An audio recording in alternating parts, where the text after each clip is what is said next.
কবি অরণি বসুর কবিতা ছেলেটা। কাগজের প্রথম পাতার ছবি হবার তার কোনো যোগ্যতাই ছিল না, না রূপ, না মেধা, না প্রতিভা। সে ছিল নিতান্তই সাধারণ মাপের একজন, সাধারণ উচ্চতার, সাধারণ বুদ্ধির, গায়ের রং মাঝারি, আমরা সঠিক জানি না। হয়তো কোনো চাকরিও ছিল না তার, হয়তো সে ছিল কোনো এক বৃদ্ধ দম্পতির একমাত্র ভরসা।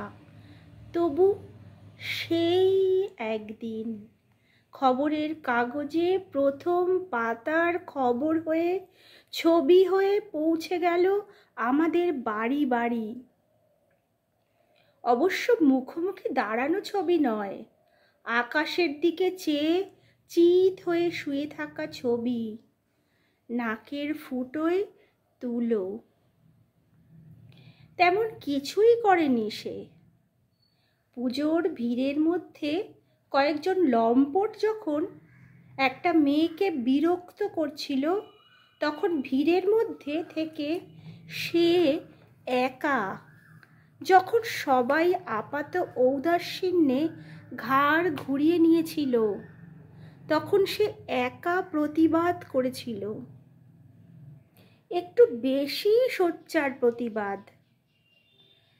আর শুধু প্রতিবাদই নয়, প্রতিরোধ করতেও ছুটে গিয়েছিল সে।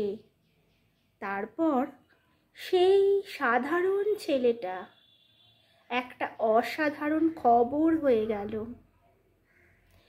পুজোর ছুটির পরের প্রথম দিনের কাগজে তার ছবির দিকে তাকিয়ে আমাদের চোখ জলে ভরে গেল।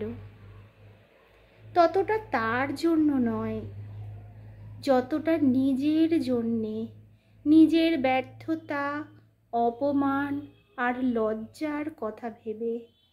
বেলা বাড়লে, সকাল 9টায় সাইরেন যখন খোয়ার থেকে তাড়িয়ে বার করে আমাদের, যখন আমরা ছুটতে থাকি ওকে টপকে, ছুটতে থাকি আর মাঝে মাঝে নিজের রক্ত নিজেই চেটে খাই। যখন মিনিবাস বাসের ঘাড়ের ওপর দিয়ে, বাস ট্রামের ঘাড়ের ওপর দিয়ে তেড়ে যায়, তখন সেই ছেলেটার কথা হঠাৎ মনে পড়ে। আমরা একটু থমকে যাই।